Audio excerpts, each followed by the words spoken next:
Hello ಎಲ್ರಿಗೂ ನಮಸ್ಕಾರ.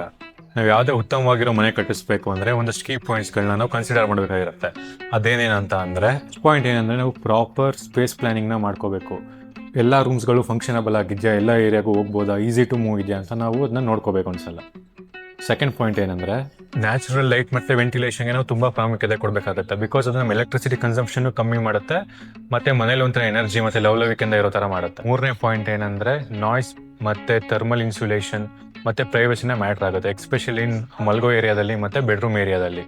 Thermal ಇನ್ಸುಲೇಷನ್ಗೆ ತುಂಬ ಉತ್ತಮವಾಗಿರೋ ಮೆಟೀರಿಯಲ್ಗಳನ್ನ ನಾವು ಹಾಕಿ ಸರಿ ಮಾಡ್ಕೋಬೇಕಾಗುತ್ತೆ. ಕೊನೆಯದಾಗಿ ಎಲ್ಲ ಏಜ್ ಗ್ರೂಪ್ ಅವ್ರಿಗೂ ಆ ಬಿಲ್ಡಿಂಗ್ ಆಕ್ಸೆಸಿಬಿಲಿಟಿ ಆಗಿದೆಯಾ, ಸೇಫ್ಟಿ ಆಗಿದೆಯಾ ಅನ್ನೋದನ್ನ ಕನ್ಸಿಡರ್ ಮಾಡಬೇಕು. ಈ ಎಲ್ಲ ಕೀ ಪಾಯಿಂಟ್ಸ್ನು ಕನ್ಸಿಡರ್ ಮಾಡಿ ನಾವು ಬಿಲ್ಡಿಂಗ್ ಕಟ್ಟಿದಾಗ ಬಿಲ್ಡಿಂಗ್ ಇನ್ನೂ ಕಂಫರ್ಟಬಲ್ ಆಗಿ ಮತ್ತು ಲೈವ್ಲಿ ಆಗಿರುತ್ತೆ.